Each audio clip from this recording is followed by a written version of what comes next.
myself Premanand from Lead Rehabs. Nervous system ரிலேட்டடான ஒரு overview வந்து பார்க்கலாம்.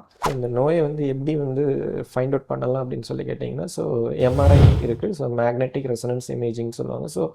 ஸோ எம்ஆர்ஐ ஸ்கேன் எடுத்து பார்க்கும்போது ஸோ நம்ம அதில் வந்து எந்த அளவுக்கு அந்த பர்டிகுலர் நியூக்ளியஸ் டீஜெனரேட் ஆயிருக்கு அப்படிங்கிறத நம்ம வந்து ஃபைண்ட் அவுட் பண்ண முடியும். ஸோ நெக்ஸ்ட் நம்ம பார்த்தோம் அப்படின்னு சொல்லி கேட்டிங்கன்னா, இப்போது ட்ரீட்மெண்ட் ப்ரொசீஜர்.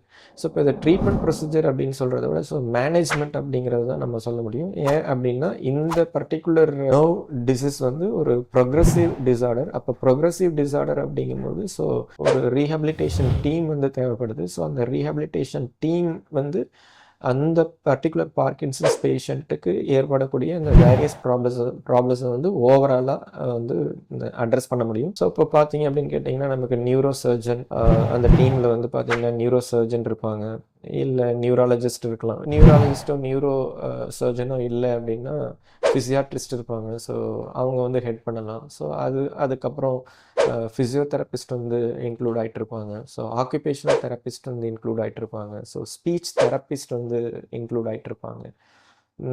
ஸோ ஃபைனல் ஸ்டேஜில் பார்த்தீங்க அப்படின்னு கேட்டிங்கன்னா நர்சிங் கேர் வந்து அவங்களுக்கு தேவைப்படும். அடுத்தது நெக்ஸ்ட்டு பார்த்தீங்கன்னா இம்பார்ட்டண்ட்டாக சைக்காலஜிஸ்ட் வந்து அவங்களோட ஒர்க் வந்து இம்பார்ட்டன்ட். ஏன் அப்படின்னு கேட்டிங்கன்னா, ஸோ ஆஸ் ப்ரோக்ரஸ் ஏன்னா இனிஷியலாக அவங்களால வந்து ஜென்ரலான ஃபங்க்ஷனல் ஆக்டிவிட்டீஸ் பண்ண முடியும். பட் ஆஸ் ப்ரோக்ரஸஸ் வந்து ஆக்டிவிட்டீஸும் அவங்களுக்கு வந்து அவங்களால பண்ண முடியாது. அதே மாதிரி வந்துட்டு psychological related problem, so depression, learning disability இந்த மாதிரியான இஷ்யூஸ்லாம் வரும். ஸோ அதை அட்ரஸ் பண்ணுறதுக்கு ஸோ சைக்காலஜிஸ்ட்டும் அந்த டீமில் வந்து இன்க்ளூட் ஆகிட்டு இருப்பாங்க. ஸோ ஃபர்தராக ஸோ இவங்களும் இன்க்ளூட் ஆகிருந்தாலும் ஸோ ஃபர்தராக அந்த ஹோமில் இருக்கிற மெம்பர்ஸ் மேபி அவங்களோட ரிலேட்டிவ்ஸு ஸோ அவங்களுமே இந்த ரீஹபிலிட்டேஷன் டீமில் வந்து கண்டிப்பாக இருந்தாகணும். ஏன் அப்படின்னா இப்போ 24 ஹவர்ஸும் இந்த ரீஹபிலிட்டேஷன் டீம் வந்து பார்க்கின்சன்ஸ் பேஷண்ட்டோட இருக்க முடியும் அப்படின்னு நம்மளால சொல்ல முடியாது. ஸோ ஆல்வேஸ் யார் இருப்பாங்க அப்படின்னு கேட்டிங்கன்னா, ஸோ ரிலேட்டிவ்ஸ் தான் அவங்களோட இருக்க முடியும். ஸோ அவங்களும் நம்ம இந்த ரீஹபிலிட்டேஷன் டீமில் வந்து இன்க்ளூட் பண்ணினா ஸோ அவங்களோட ஃபங்க்ஷனல் டிஃபிகல்ட்டிஸ் இருக்கும்.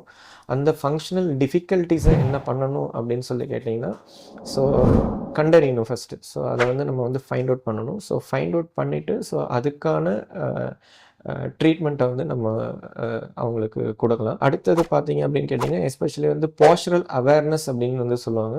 போஸ்டரல் அவேர்னஸ் அப்படிங்கிறது அந்த பொசிஷனல் இல்லை நம்ம பாடியோட நிலை எப்படி இருக்கணும். ஸோ இப்போ படுத்திருக்கிறது அப்படிங்கிறது ஒரு நிலை, அடுத்தது நம்ம உட்காந்துருக்கிறது அப்படிங்கிறது அது வந்து ஒரு நிலை, அதே மாதிரி நின்றுட்டு இருக்கிறது அப்படிங்கிறது வந்து ஒரு நிலை. ஸோ இப்போ இந்த ஒவ்வொரு நிலையும் வந்து நம்ம ப்ராப்பராக வந்து அடாப்ட் பண்ணணும். ஸோ அப்போ ப்ராப்பராக வந்து அடாப்ட் பண்ணலை அப்படின்னா தான் நமக்கு வந்து இந்த ஃபால் வந்து ஹேப்பன் ஆகும்.